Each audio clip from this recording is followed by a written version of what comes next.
আজকে যা দেখলাম এটা কারো দোষ না, এটা আমাদের বয়সের দোষ, ভাগ্যের দোষ, বয়সের দোষ।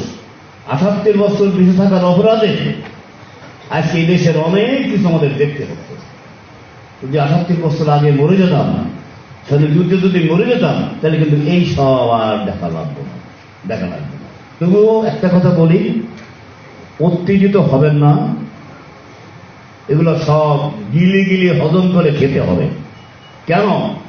দেশ এবং জাতির স্বার্থে। দেশ আপনার আমার। আজকের প্রজন্মের কাছে একটা নিবেদন, তোমরা যে যাই হও, যে অবস্থানেই থাকো, ভুলে গেলে চলবে না, আমরা তোমাদেরকে স্বাধীনতা দিয়েছি, আমরা তোমাদেরকে পতাকা দিয়েছি, আমরা তোমাদেরকে সঙ্গীত দিয়েছি। যতদিন বাংলাদেশ থাকবে, ততদিন আমাদের দেওয়া স্বাধীনতা থাকবে।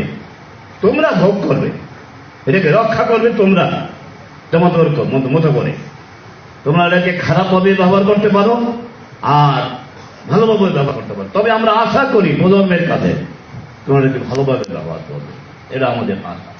আমরা মুক্তিযোদ্ধা বললেই আমাদের মধ্যে একটু অন্যরকম একটা চিন্তা আসে যে আমরা দেশ স্বাধীন করেছি। আমরা যুদ্ধে যারা সরাসরি অংশগ্রহণ করেছি, আমি মনে করি এছাড়াও অনেক এদেশের জনগণ তারাও আমাদের সাথে সহযোগিতা করেছেন এবং তাদেরকেও আমি মুক্তিযোদ্ধা হিসাবে আমি মনে করি। মুক্তিযোদ্ধা ছিল, সে মুক্তিযোদ্ধা না, সে রাজাকার, এই কথাও তো শুনেছি। তারপর কিন্তু আমরা চুপ করেছিলাম, হজম করেছি। এমন কথা বলে এমন কিছু হয় না, কাউকে খাটো করা উচিত না।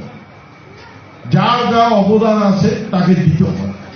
এই যে আমার বোন, আজকে একসাথে আমরা বড় হয়েছি, সে মুক্তিযোদ্ধা। আমরা ট্রেনিং দিয়েছি, জুবলি স্কুলে ট্রেনিং দিয়ে